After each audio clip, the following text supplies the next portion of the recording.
Ini Erlangga.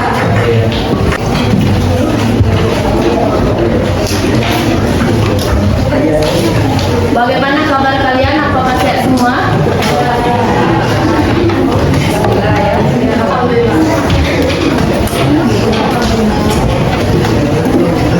Sebelum memulai pelajaran hari ini, apakah kalian masih ingat mengenai materi minggu lalu?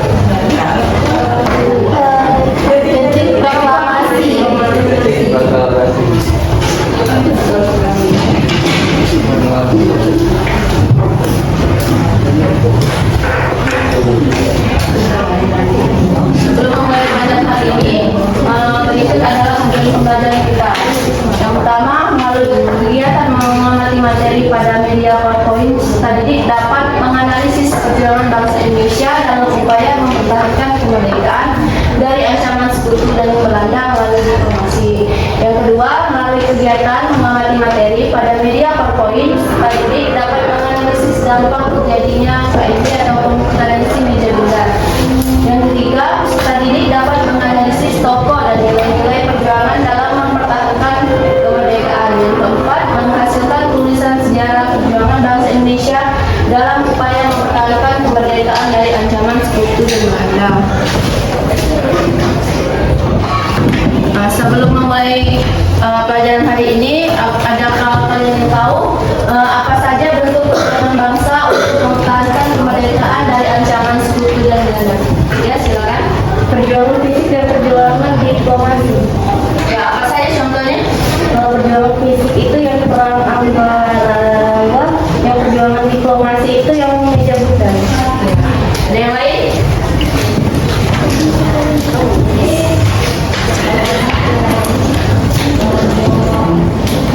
Sudah, kalau begitu bagus sekali ya.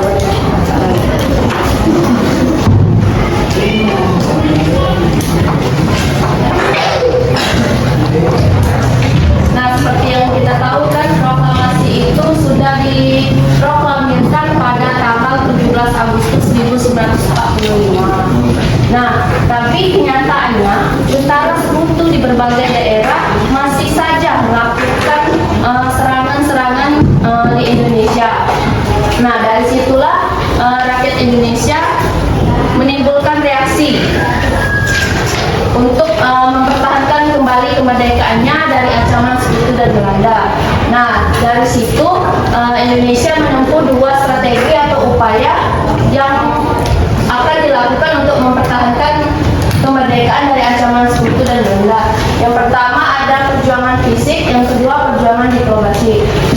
Perjuangan fisik yaitu pertempuran Surabaya, yang kedua perang Ambarawa, ketiga pertempuran Medan Area, keempat pertempuran Bandung Lautan Api, kelima agresi militer 1, keenam agresi militer 2. Nah, adapun cara diplomasi yang ditempuh oleh pihak Indonesia yaitu perjanjian Linggarjati, yang kedua perjanjian Renville, ketiga perjanjian Royan, yang keempat konferensi meja bundar.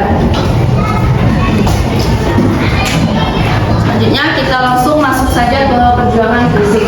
Yang pertama, pertempuran Surabaya. Pertempuran Surabaya adalah peperangan yang terjadi antara tentara Indonesia melawan tentara Inggris pada 1945 di Surabaya. Seperti yang kita tahu kan, tanggal 10 November ini adalah diperingati sebagai Hari Pahlawan, yang dimana puncak pertempuran Surabaya yang kini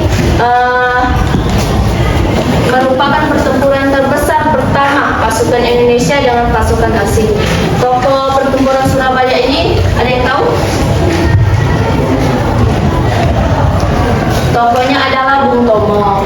Yang kedua, pertempuran Ambarawa. Pertempuran di Ambarawa berlangsung pada tanggal 20 November 1945 hingga 15 Desember 1945. Pertempuran di Ambarawa terjadi antara pasukan TKR, Tentara Keamanan Rakyat, kalau sekarang itu namanya TNI, dan sekutu Inggris.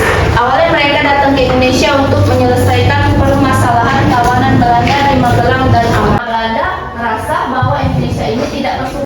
Yang kedua yaitu perjuangan diplomasi. Perjuangan diplomasi ini ada 4 yang kita tempuh. Yang pertama, perjanjian Linggarjati untuk menyelesaikan pertikaian Indonesia Belanda, maka pada 10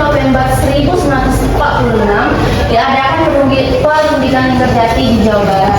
Nah, perundingan tersebut menghasilkan persetujuan mengenai status kemerdekaan Indonesia.